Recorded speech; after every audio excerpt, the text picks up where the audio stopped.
إن الحمد لله نحمده ونستعينه ونستغفره ونعوذ بالله من شرور أنفسنا ومن سيئات أعمالنا. من يهده الله فلا مضل له ومن يضلل فلا هادي له، وأشهد أن لا إله إلا الله وحده لا شريك له، وأشهد أن محمدا عبده ورسوله. يا أيها الذين آمنوا اتقوا الله حق تقاته ولا تموتن إلا وأنتم مسلمون. يا أيها الناس اتقوا ربكم الذي خلقكم من نفس واحدة وخلق منها زوجها وبث منهما رجالا كثيرا ونساء، واتقوا الله الذي تساءلون به والأرحام، إن الله كان عليكم رقيبا. يا أيها الذين آمنوا اتقوا الله وقولوا قولا سديدا يصلح لكم أعمالكم ويغفر لكم ذنوبكم، ومن يطع الله ورسوله فقد فاز فوزا عظيما. أما بعد، فإن خير الحديث كتاب الله، وخير الهدي هدي محمد صلى الله عليه وسلم، وشر الأمور محدثاتها، وكل محدثة بدعة، وكل بدعة ضلالة، وكل ضلالة في النار. أعوذ بالله من الشيطان الرجيم. بسم الله الرحمن الرحيم. قاف والقرآن المجيد، بل عجبوا أن جاءهم منذر منهم فقال الكافرون هذا شيء عجيب، أإذا متنا وكنا ترابا ذلك رجع بعيد، قد علمنا ما تنقص الأرض منهم وعندنا كتاب حفيظ، بل كذبوا بالحق لما جاءهم فهم في أمر مريج. أفلم ينظروا إلى السماء فوقهم كيف بنيناها وزيناها وما لها من فروج، والأرض مددناها وألقينا فيها رواسي وأنبتنا فيها من كل زوج بهيج، تبصرة وذكرى لكل عبد منيب. ونزلنا من السماء ماء مباركا فأنبتنا به جنات وحب الحصيد، والنخل باسقات لها طلع نضيد، رزقا للعباد، وأحيينا به بلدة ميتا كذلك الخروج. كذبت قبلهم قوم نوح وأصحاب الرس وثمود وعاد وفرعون وإخوان لوط وأصحاب الأيكة وقوم تبع كل كذب الرسل فحق وعيد. أفعينا بالخلق الأول بل هم في لبس من خلق جديد. ولقد خلقنا الإنسان ونعلم ما توسوس به نفسه ونحن أقرب إليه من حبل الوريد، إذ يتلقى المتلقيان عن اليمين وعن الشمال قعيد، ما يلفظ من قول إلا لديه رقيب عتيد. وجاءت سكرة الموت بالحق ذلك ما كنت منه تحيد، ونفخ في الصور ذلك يوم الوعيد، وجاءت كل نفس معها سائق وشهيد. لقد كنت في غفلة من هذا فكشفنا عنك غطاءك فبصرك اليوم حديد. وقال قرينه هذا ما لدي عتيد، ألقيا في جهنم كل كفار عنيد،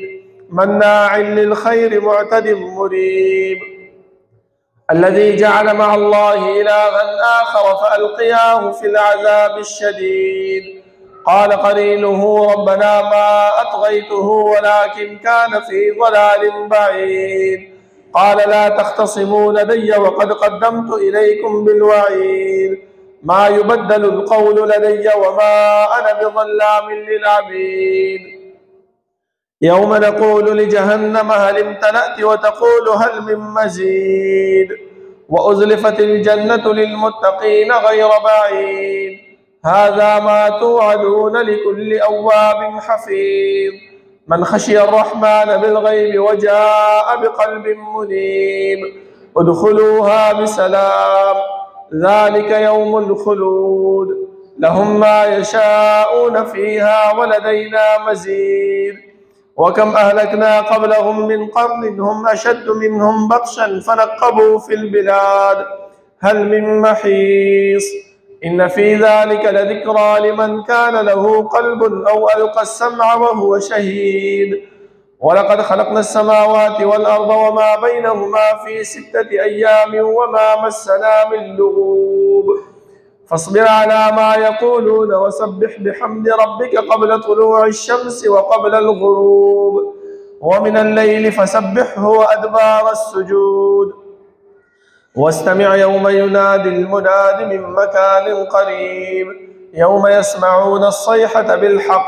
ذلك يوم الخروج إنا نحن نحيي ونميت وإلينا المصير يوم تشقق الأرض عنهم سراعا ذلك حشر علينا يسير نحن أعلم بما يقولون وما أنت عليهم بجبار فذكر بالقرآن من يخاف وعيد اللهم صل على محمد وعلى آل محمد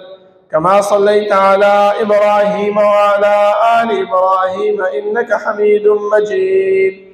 اللهم بارك على محمد وعلى آل محمد كما باركت على إبراهيم وعلى آل إبراهيم إنك حميد مجيد بسم الله الرحمن الرحيم شهر رمضان الذي أنزل فيه القرآن هدى للناس وبينات من الهدى والفرقان ده الله رب العالمين أحكم الحاكمين ده طول بادشاہ ده طول زبردست هغه رب العالمین چې تمام کائنات خالق او مالک دی هغه الله چې تمام کائنات متصرف او منتظم دی هغه رب العالمین چې هغه په صفاتو کې او صفت فعال لما يريد دی رب العالمین چې سکی سو وخت چې کوي چا سره چې کوي کولای شي د الله رب العالمین نه څوک تاسو نشي کولای او نه الله رب العالمین د خپل عاقبت او د انجام نه ویریږي ذکر رب العالمین فرمایي چې ولا يخاف عقباها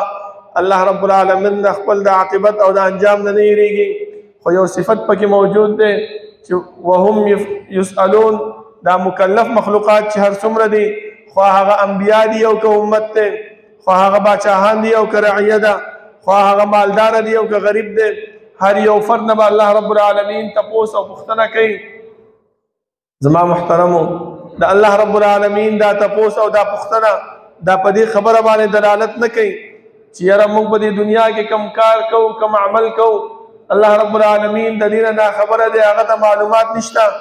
دا زما محترمو بلکې الله رب العالمین خپله فرمایي چې لله ما فی السماوات وما فی الارض وان تبدوا ما فی انفسکم او تخفوه یحاسبکم به الله الله رب العالمین دپاره د اسمانونو د ځمکې باچاهي ده کم اعمال چې تاسو ښکاره کوئ او کم عملونه چې تاسو پټ کوئ د هر یو مبارک ما الله رب العالمین تپوس او پوښتنه کوي نو چې دلته پوښتنه کوي او هغې ته معلومات دی نو دا تپوس زموږ نه ولې کوي دا په دې وجه باندې کوي چې سبا دا انسان د خپلو اعمالو نه منکر نشي لکه تاسو ګورئ زموږ د دنیا ماحول دی زموږ د دنیا دا رواج دی چې کله کم یو انسان کم جرم وکړي کم غلط کار وکړي نو د هغې د پټولو دپاره سمدستي د هغې نه انکار کوي نو الله رب العالمین هم دغه نقشه مونږ ته په قرآن کریم کې بیان کړې ده چې کله دا مشرک بنده دا فرمان بنده د الله رب العالمین مخې ته ودرولی شي او الله رب العالمین ترنه تپوس کوي ولو ترى اذ وقفوا على ربهم قال اليس هذا بالحق کله چې الله رب العالمین مخې ته ودرولی شي الله خپله فرمایي چې وجاء ربك والملك صفا صفا الله رب العالمین بخپله راځي ملائکو په صف باندې ولاړي او د انسان نه به تپوس او پوښتنه کوي رسول الله صلی الله علیه وسلم فرمایي چې الله رب العالمین به د دې انسان نه خپله تپوس کوي لیس بینه و بینه ترجمان د انسان او د الله رب العالمین په منځ کې به کوم ترجمان نه الله رب العالمین به ډایرکټ د انسان نه تپوس کوي نو چې کله د انسان نه تپوس وشي دا انسان به هغه ځای کې ډایرکټ به ووایي چې والله ربنا ما کنا مشرکین الله ما خو دنیا کې هیڅ قسم د شرک نه کړي، هیڅ قسم د بدعات ما نه کړي، داسې کار ما نه دی کړی چې هغې باندې ستا غضب او ستا غصه ما باندې راځي. د الله رب العالمین د دې د وجې نه موږ سره کرامن کاتبین مقرر کړي دي چې هغه زموږ هر یو عمل لیکي. که زموږ د خولې نه ښه خبره راوځي هغه هم لیکي، که زموږ د خولې نه بده خبره راوځي هغه هم لیکي. نو سبا به الله رب العالمین هغه ملایکو ته به وایي چې د دې انسان دا عملنامه راوړه، دې د مخې ته کېږدوه. دا چې دې عملنامې ته ګوري یو پاڼه چې اړې د خپل د عملنامې او د خپل د رجسټر، نو بیا به دا ګوري چې هو دا له څنګه عملنامه ده، خو زما یوه وړه ګناه هم نه ده پرېښې، نه وړه پرېښې ده نه غټه پرېښې ده. بس صرف دا یو ارمان به کوي چې ما لهذا الکتاب لا یغادر صغیرة ولا کبیرة الا احصاها. څه چل شوی زما د دې عملنامې لره چې نه زما وړه ګناه یې پرېښې ده او نه یې غټه ګناه پرېښې ده، الا احصاها مګر ټوله یې راایساره کړې ده. بیا چې انسان ته مخې ته کله ثبوت پیش شي، کله چې هغې مخې ته داسې یو دلیل پیش شي، بیا د هغې نه دا انکار نشي کولی. زما محترمو د دې د وجې نه الله رب العالمین موږ ته زموږ د کامیابۍ او زموږ د فلاح دپاره یو لک او څلېرویشت زره انبیا کم و بیش هغه راولېږل، دې دپاره چې موږ د هغې په لار باندې روان شو. او بیا رب العالمین دا هم راته وویلی چې انسانه ته په دې رسول الله صلی الله علیه وسلم باندې درود و شریف وایه چې الله رب العالمین ستا مصیبت، ستا تکالیف، ستا مشکلات هغه ختمی. د الله رب العالمین لکونه او کروڑونه رحمتونه په جناب محمد رسول الله صلی الله علیه وسلم باندې چې هغه مونږ ته د رب العالمین ذات او صفات، د الله رب العالمین اسماء او احکام، د الله رب العالمین د خوشحالۍ او د خوشنودۍ طریقې راته وښودلې، او هغه لارې او هغه طریقې هم راته وښودلې چې د هغې نه په اجتناب سره موږ د رب العالمین د قهر او د الله رب العالمین د غضب نه بچ کېږو. زما محترمو الله رب العالمین چې موږ پیدا کړي یو، زموږ د پیدایش مقصد دا بیکاره او عبث نه و چې بس دې دنیا ته لاړ شه، څه دې مقصد یې، څه دې زړه غواړي، څه دې په دل او دماغ کې راځي هغه کوه، تاسو څوک تپوس نه کوي، ستاسو څه اختیار نشته. نه، الله رب العالمین موږ ته اختیار هم راکړی دی چې وهدیناه النجدین. انسانه تا ته ما دوه لارې درته مخې ته ایښې دي چې ته دې دوو لارو کې کومه لاره اختیارې، سمه لاره اختیارې، د جنت لاره اختیارې، او که نه د جهنم لاره اختیارې چې هغه د تباهۍ او د بربادۍ لاره ده. رب العالمین په موږ باندې دومره مهربان او رحیم دی چې حدیث کې راځي رسول الله صلی الله علیه وسلم د یو غزا نه واپس را روانو، او یو مثال د الله رب العالمین د مهربانۍ او د شفقت او دغه ورکوي چې یوه زنانه وه، هغه تېل ورکوونکې ماشوم یې په غېږ کې نیولی و. رسول الله صلی الله علیه وسلم وفرمایي چې ای زما ملګرو دې خبره باندې ما ته جواب راکئ چې آیا دغه زنانه خپل ماشوم را واخلي او ټوټه ټوټه کړي او دې اور ته یې واچوي، آیا دا به وکړي؟ صحابه وویل چې دا څنګه کېږي د الله رسوله، ځکه دې زنانه په دې ماشوم باندې ډېر تکلیف، ډېر مشقت برداشت کړی دی، دا څنګه کېږي چې دا روان یې او ټوټه ټوټه کړي او جهنم اور ته یې وغورځوي؟ رسول الله صلی الله علیه وسلم فرمایي چې الله ارحم بعباده من هذه بولدها. الله رب العالمین په خپل بندګانو باندې د دې مور نه د خپل بچي باندې ډېر زیات شفقت او مهرباني کوونکی دی. تاسو وګورئ دا مهرباني د الله رب العالمین وګورئ چې الله رب العالمین موږ ته وخت په وخت باندې داسې مواقع فراهم کوي چې انسانه دا دنیا د فتنو ځای دی، دا دنیا د مصیبتونو ځای دی. انسان یو غفلت وي، یو سستیا وي، یو ورسره شیطان تړلی شوی، هغه یې د سمې لارې نه اړوي. رب العالمین فرمایي چې خلقت بیدی، دا انسان ما په خپل لاس باندې پیدا کړی دی، او زه دا نه غواړم چې دا راواخلم او جهنم ته یې وغورځوم، بلکې د دې د کامیابۍ دپاره، د دې د فلاح دپاره، د دې د نجات دپاره زه به قسمه قسم مواقع، زه به داسې اعمال دې ته مهیا کوم، داسې مواقع به دې ته مهیا کوم چې هغه د دې د جنت ته د تلو ذریعه ګرځېږي. او چې اوس دغه مواقع او دغه وختونه موږ خپل د ځانه په خپله لرې کوو او ختمو، خپل د سستیا او د خپل د کوتاهۍ د وجې نه، نو دې کې د رب العالمین هېڅ دغه نشته دی، بلکې دا زموږ خپله کمتیا ده. زما محترمو تاسو وګورئ موږ باندې کومه میاشت چې روانه ده دا د الله رب العالمین د طرف نه به موږ باندې یو لوی احسان او مهرباني ده، لوی نعمت دی چې الله رب العالمین دغه میاشت موږ ته راکړې ده. ولې تاسو وګورئ چې په دې کې یو عمل الله رب العالمین د هغې اجر او ثواب په دوچنده سره ورکوي. رسول الله صلی الله علیه وسلم فرمایي هر یو عمل چې انسان کوي هغه ته د هغې عمل جزا او سزا او بدله ملاویږي.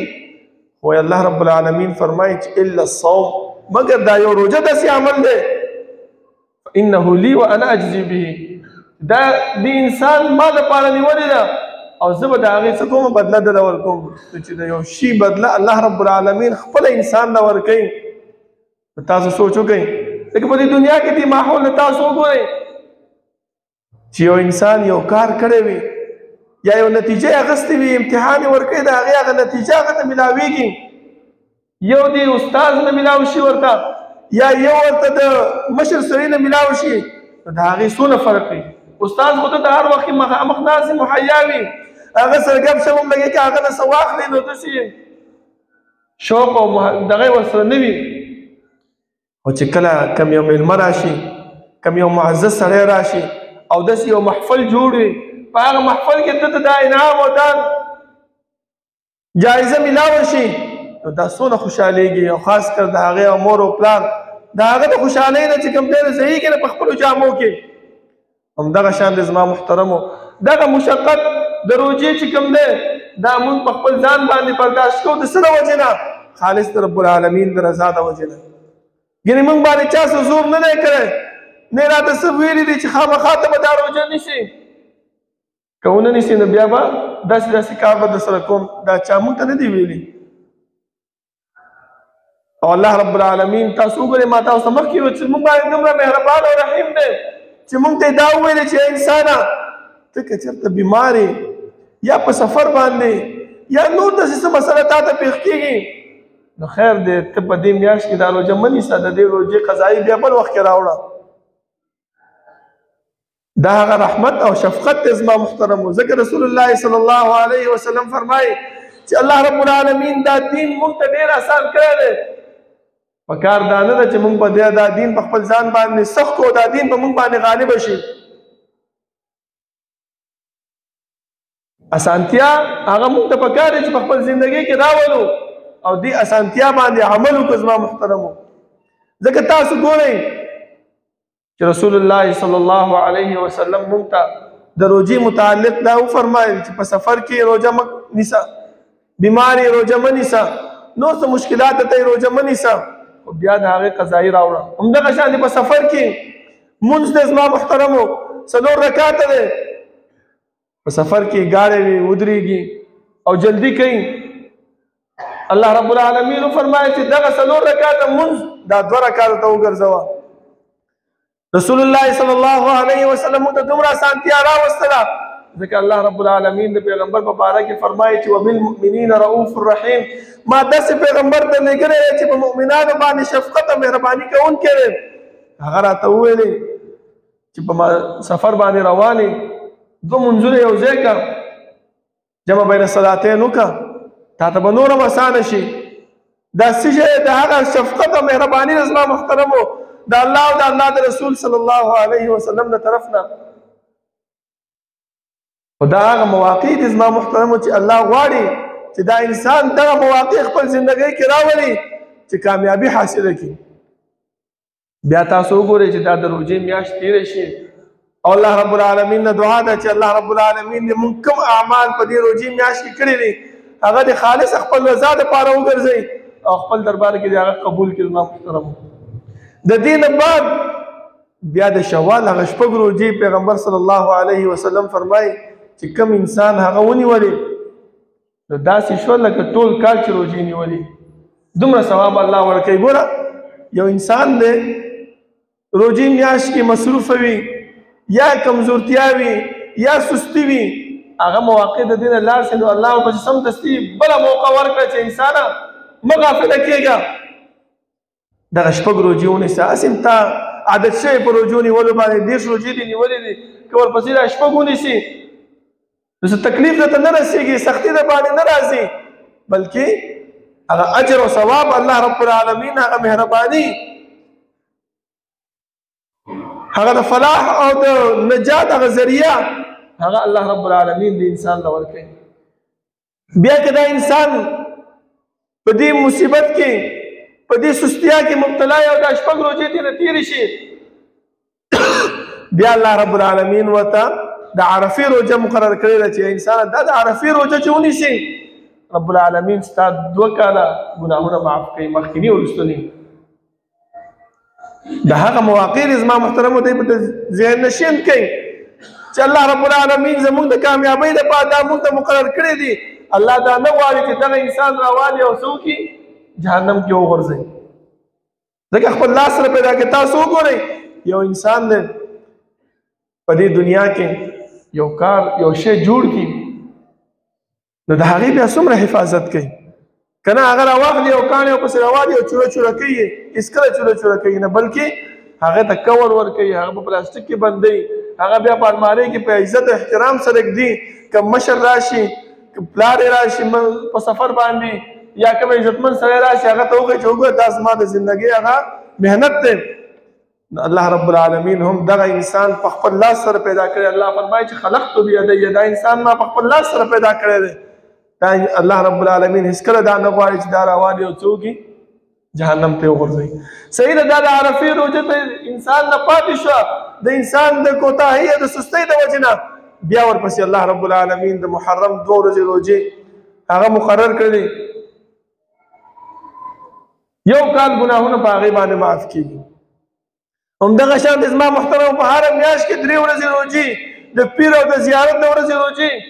دا ټول هغه مواقع دي چې الله رب العالمین انسان ته مهیا کړي دي او دا دین موږ ته آسان کړی دی. دا اراده وفرمایل چې انسانه په دې باندې عمل وکړه په دې باندې روان شه نو کامیاب به شي سمه لار به ومومې فلاح به ومومې. خو موږ څه کوو نن سبا موږ صرف دې دپاره نیک عمل کوو دې دپاره د الله رب العالمین طرف ته راځو چې موږ خلک راته دا وایي چې هو دا ډېر متقي انسان دی دا ډېر پرهیزګاره دی دا خو ډېر داسې سړی دی چې بس 24 ګنټې په جومات کې ناست وي 24 ګنټې قرآن کریم ته ناست وي او تلاوت کې زموږ نیتونو کې زموږ زړه کې دغه خبره موجود وي. او تاسو ته خو معلوم ده هغه د بني اسرائیلو هغه مشهور حدیث دی چې رسول الله صلی الله علیه وسلم فرمایي الله رب العالمین به د قیامت په ورځ باندې جهنم مور په 3 کسانو باندې بلوي. دا خاص کر موږ ملیانو دپاره قاریانو دپاره طلبه کرامو دپاره او هغه کسانو دپاره چې چاله الله رب العالمین مال ورکړی دی. دا حدیث هغه کسانو ته متوجه دی زما محترمو لکه رسول الله صلی الله علیه وسلم فرمایي چې یو انسان به الله رب العالمین راولي او ته به ووایي چې انسانه تعالی ما علم درکړی او تعالی ما پوهه درکړې او تا ته ما د خپل د دین فقاهت درکړی تا د هغه علم او پوهه او هغه فقاهت نه څه کار واغوستو څه دې پرې وکړل. دا انسان به ورته چې الله ما داسې یو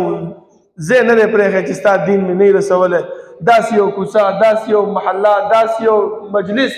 داسې یو جومات داسې یو مدرسه ما نه ده پرېښی چې هلته ما ستا دین نه رسولی. الله به ورته وایي ټیک ده منم ستا خبره چې تا رسولی دی خو څه دپاره دې رسولی و دې دپاره دې رسولی و چې خلک تا ته دا ووایي چې یاره مفتي صاحب دی یاره عالم صاحب دی یاره ډېر پوهه دی په دین کې ډېر فقاهت لري ډېر پوهه لري. هغه تا ته په دنیا کې ویلي شوي دي دنیا کې تا ته هغه درکړی شوي دي ما سره هېڅ شی نشته ستا دپاره. ملائکو ته به حکم وکړي چې دا پړ مخې دې جهنم ته راکاږئ. وګورئ زما محترمو ټول عمر یې په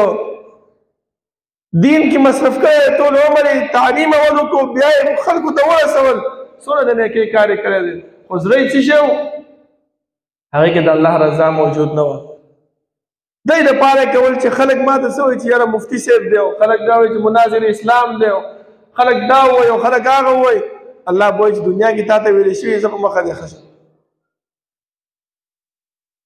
مجاهد به راوستی شي ورته به ووایي چې انسانه تا ته ما باډي درکړې وه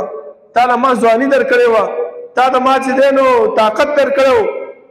تا هغه څه چل دی به وکړو هغه ورته چې الله ما داسې یو سنګر نه دی پرېښی چې کافرو سره زه په هغې کې نیم جنګېدلی او کافر مې نه دي وجلي ټول ضد مې ځان رسولی دی او کافر مې وجلي دي او ستا د اوچتوالي د دین د اوچتوالي دپاره مې هر میدان ته رسېدلی یم الله به ورته وایي چې ټیک ده ستا خبره صحیح ده خو تا دې دپاره کړی و چې خلک وایي چې یاره دا کس ګوره بل جهاد ته تللی او ژوندی راغلی غازي دی دومره طاقت الله ورکړی دی دومره شهیدان کفار یې وجلي دي په دې سنګر ته تللی او دې سنګر ته تللی الله به ورته وایي هغه تا ته په دنیا کې ملاو شوي دي ځه زما د طرف نه تا سره هېڅ هم نشته ملایکو ته به ووایي چې دا پړ مخې جهنم ته وغورځوئ بل یو مالدار به راوستی شي چې الله رب العالمین وله مال ورکړی وي هغه ته به ووایي چې تا له ما مال درکړی تاسو په هغه مال باندې څه وکړو هغه به وایي چې الله داسې یو غریب نه و چې هغې ته زما مال نه و رسېدلی داسې یو مدرسه نه وه چې په هغې کې ما خپل مال نه ورکړی داسې جومات نه و چې په هغې کې ما خپل مال نه دی لګولی الله به ورته وایي چې ټیک ده تا هر څه کړي دي منم ستا خبره خو تا دې دپاره کړی چې خلک تا ته څه وایي یاره ډېر سخي انسان دی ډېر مال والا الله ورکړی ډېر لوی زړه والا الله ورکړی دی څه دپاره چې خلک دې ته د سخاوت طرف ته اشاره وکړي او خلک ورته ښه نوم په سره یاد کړي الله به ورته وایي چې ځه دا په دنیا کې تا ته ویلی شوي دي ما ستا دپاره هېڅ هم نشته دی نو تاسو وګورئ زما محترم دا څه شی دی موږ دې عمل ته ورکوټې وایو دا عمل موږ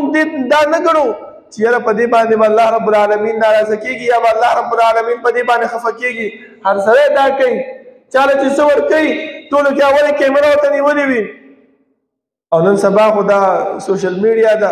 بس سمدستي په دې باندې ور وغورځوي چې یاره دنیا خبره شي چې یاره فلاني دومره سخا کړې ده افلانی دا شی کړی دی افلانی دا شی کړی دی بلکې حدیث کې رسول الله صلی الله علیه وسلم فرمایي چې سبعة یظلهم الله فی ظله یوم لا ظل الا ظله اووه کسان به داسې وي چې الله رب العالمین به د خپل د عرش د سوري د لاندې هغه له به ځای ورکوي داسې سوری چې په هغه ورځ باندې به هېڅ سوری نه هر انسان به دا ارمان کوي چې یو نیکي راته میلاوه شي او زه بد شم او دا مشکل زما حل شي په هغې کې رسول الله صلی الله علیه وسلم فرمایي چې هغه انسان چې هغه صدقه ورکوي داسې پټه ورکړي چې د ګس لاس خبر نه شي چې د ښي لاس څه ورکړل دومره پټه د دې مطلب دا نه دی چې لاس موټی بند کړه هغه له داسې په لاس کې ورکړه دا هم پکار ده خو دا مطلب یې دا دی چې د دې دا زړه چې کوم دی خالص الله رب العالمین رضا پکې موجود وي چې یاره دا مال چې زه ورکوم په دې باندې الله رحمانه راضي شي دا مال الله راکړی دی الله راته ویلی دی چې یاره دا مال ته ورکوې نو صدقه وکړه دا صدقې چې دی نو دا مال کمی نه بلکې د دې کې برکت نور هم پیدا کوي په دې وجه باندې الله رب العالمین دې انسان ته د عرش د سوري د لاندې ځای ورکوي زما محترم او دا روژه دا الله رب العالمین د انسان د اسانتیا دپاره راوستې ده دا دین الله رب العالمین د انسان د اسانتیا دپاره مقرر کړی دی خو انسان ته دا نه دی پکار چې په دې دین کې ځان ته سختی پیدا کړي ځان ته مشکل پیدا کړي الله رب العالمین خپله فرمایي رسول الله صلی الله علیه وسلم به چې کله کوم استازي لیږل کوم علاقې ته کوم دین ځي ته چیرې دا دین دی خلکو ته خور کوي نو اولنی حکم به ورته دا کوي چې یسروا ولا تعسروا ای زما استازو تاسو چې کله لاړ شئ نو څه وکئ اسانتیا دې خلکو کې راولئ او سختیا مه راولئ زما محترمو نن سبا چې کله موږ د اسانتیا خبرې کوو نو په موږ باندې قسمه قسم لیبلې لګېږي چې ما دا خو دین وشرمه او دین دا کو دین هغه کو نه بلکې زما محترمو تاسو سوچ وکئ دا ټولې خبرې الله رب العالمین او د الله پیغمبر صلی الله علیه وسلم په دې کې موږ ته بیان کړی دی دین کې او چې کله موږ په دې باندې عمل نه کوو داسې شی دا زموږ خپله کوتاهي ده دا زموږ خپل سستیا ده زما محترمو پکار دا دی چې کوم دین الله او د الله رسول موږ ته بیان کړی دی په هغې باندې موږ عمل وکړو او الحمدلله الله رب العالمین داسې مسلک موږ ته راکړی دی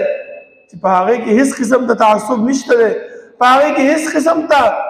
د خلکو سره ضد او عناد نشته دی، بلکې خالص د الله رب العالمین دین او د الله رب العالمین شریعت هغه موږ په خپل زندګۍ کې نافذ کوو، په خپل زندګۍ کې راولو. نو په کار دا دی زما محترمو چې موږ دې طرف ته ښه توجه وکړو او دا په خپل زندګۍ کې راولو، نو هله به موږ کامیابېږو زما محترمو. ځکه تاسو وګورئ، تاسو ته ما مخکې وویلې چې الله رب العالمین په موږ باندې مهربانه دی، زموږ د کامیابۍ او د فلاح دپاره داسې وخت راولي، داسې مواقع موږ ته فراهم کوي چې په هغې کې موږ کامیابي حاصله کړو. دا د روژې میاشت هم په هغې کې ده، په دې کې تاسو وګورئ دې بله عشره کې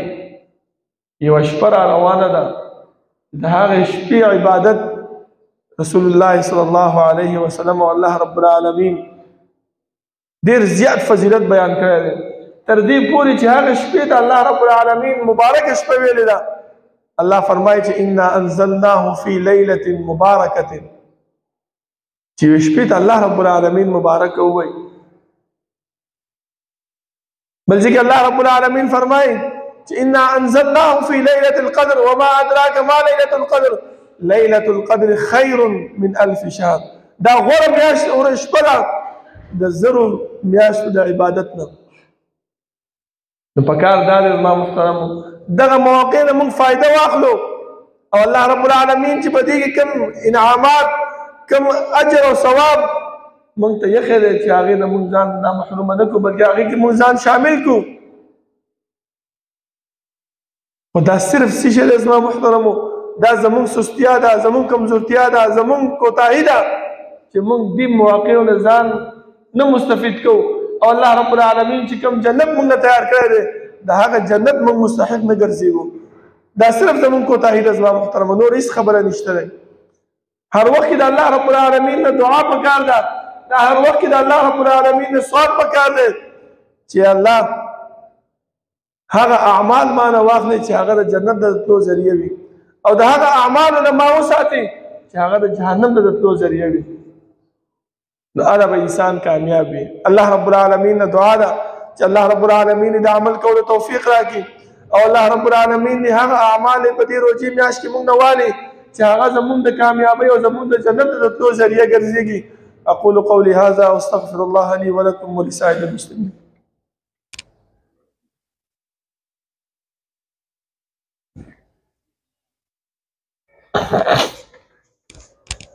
إن الحمد لله نحمده ونستعينه ونستغفره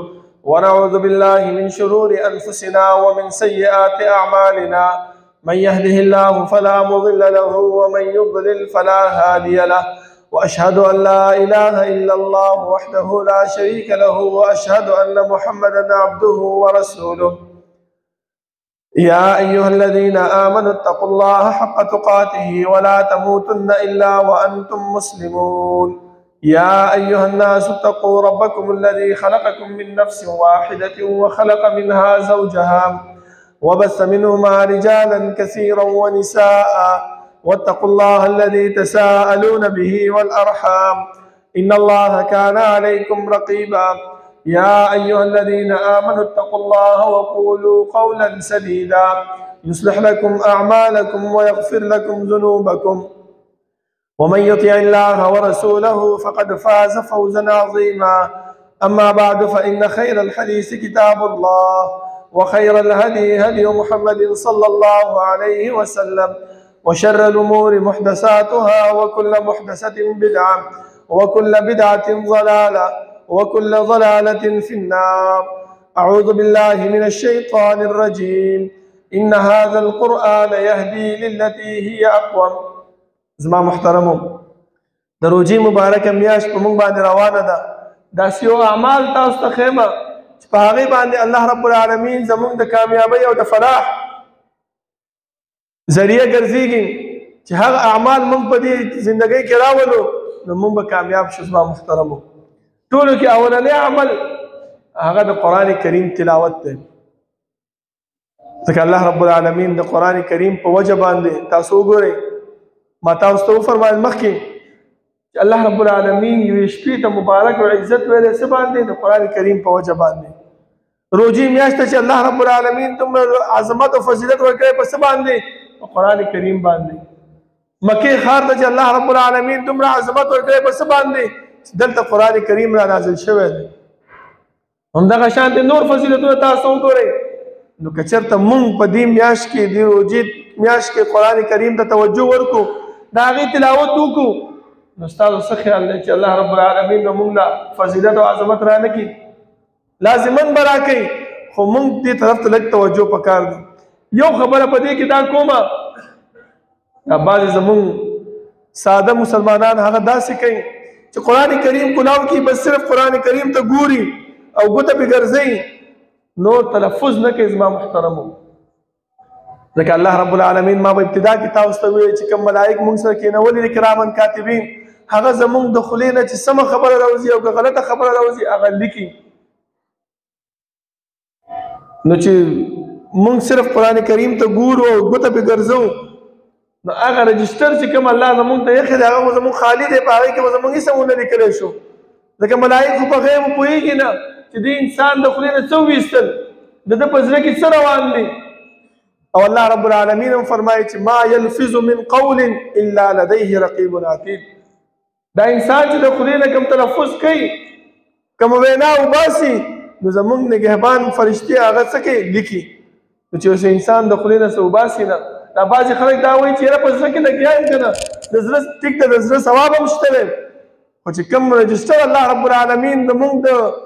کامیابۍ دپاره هغه یخی دی هغه خو زمونږ خالي لاړو که نه هغه کې صرف زمونږ هغه بد رد هغه خبرې هغه لیکلی شوي دا نیک اعمال هغه زمونږ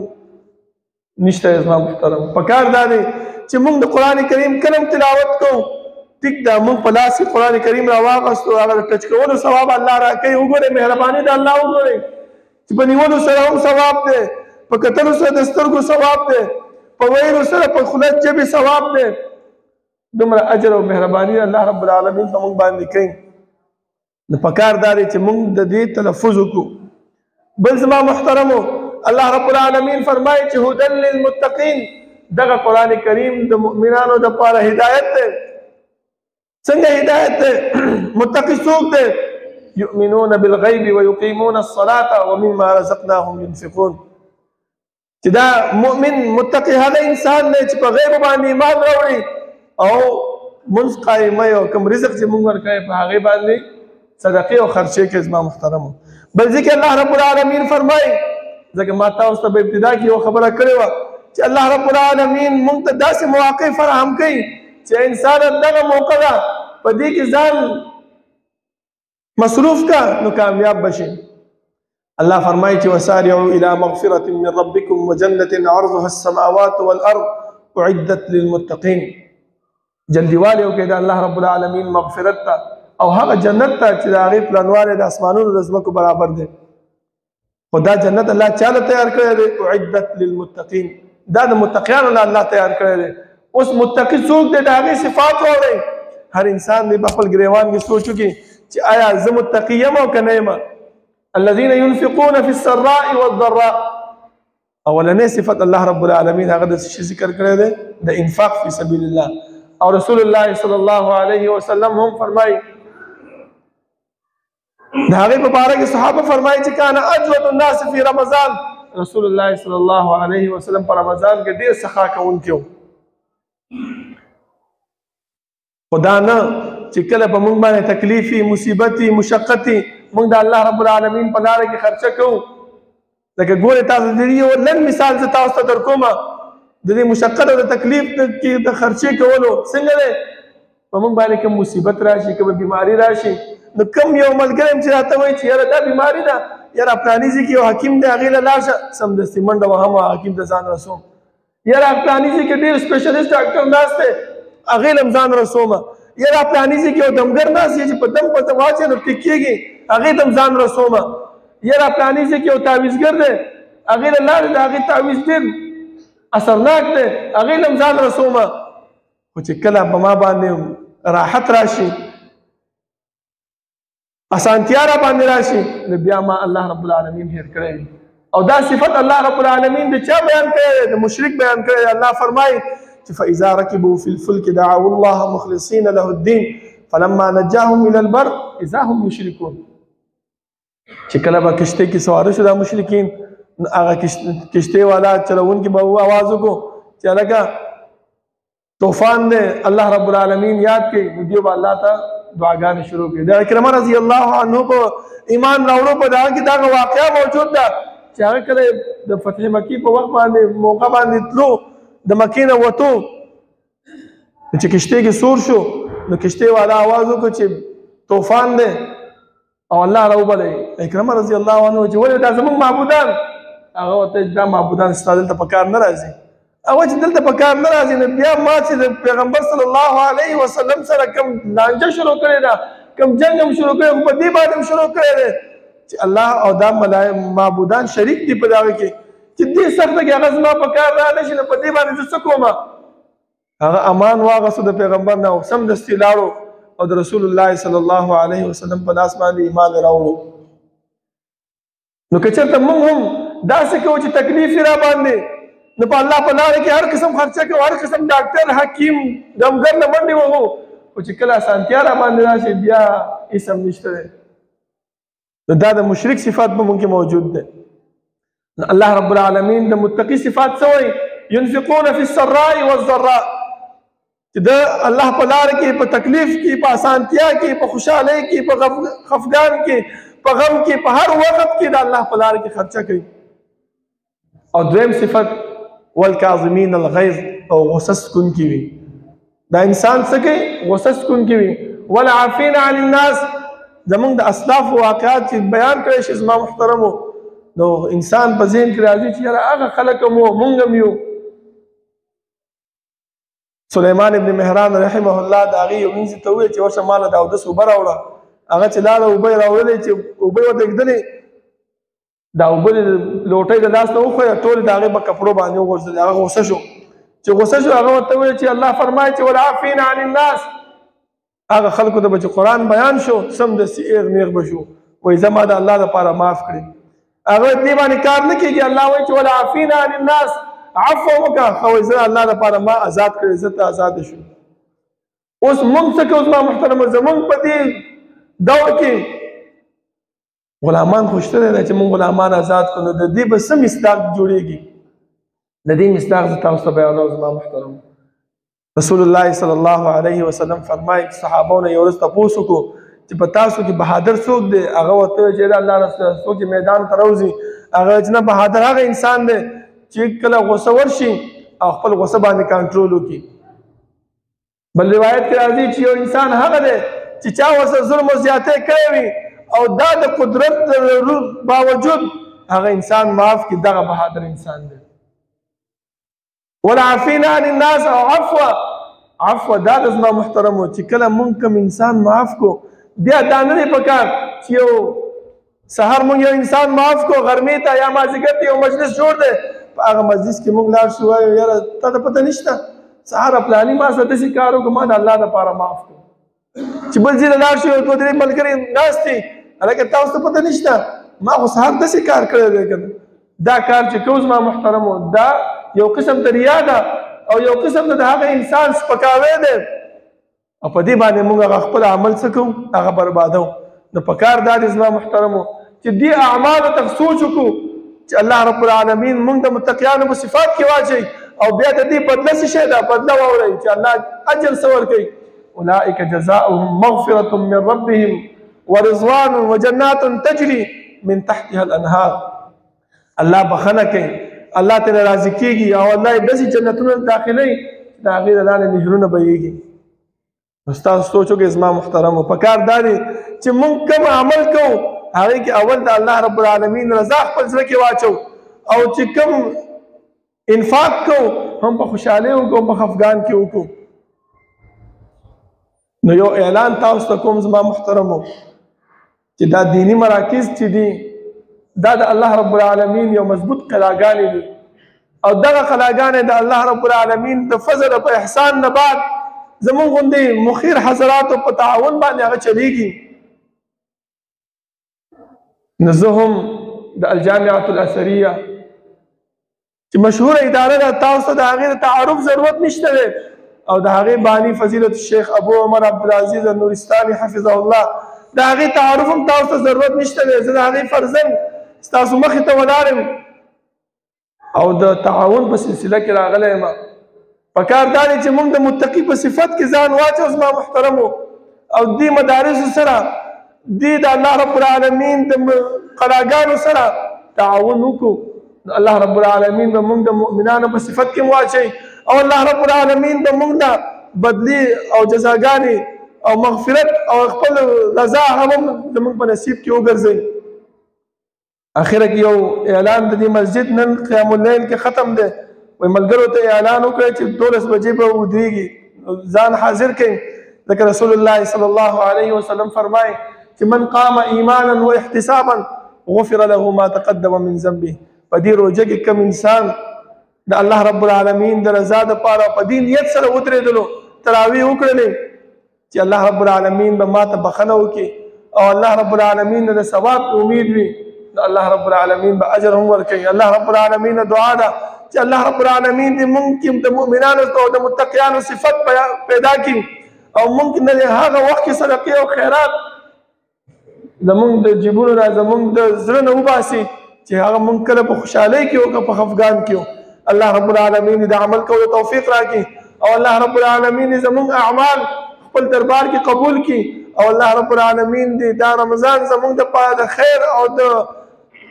اجر او د ثواب باعث وګرځوي. ربنا لا تزغ قلوبنا بعد إذ هديتنا وهب لنا من لدنك رحمة إنك أنت الوهاب. ربنا اغفر لنا ولإخواننا الذين سبقونا بالإيمان ولا تجعل في قلوبنا غلا للذين آمنوا ربنا إنك رؤوف رحيم. ربنا لا تؤاخذنا إن نسينا أو أخطأنا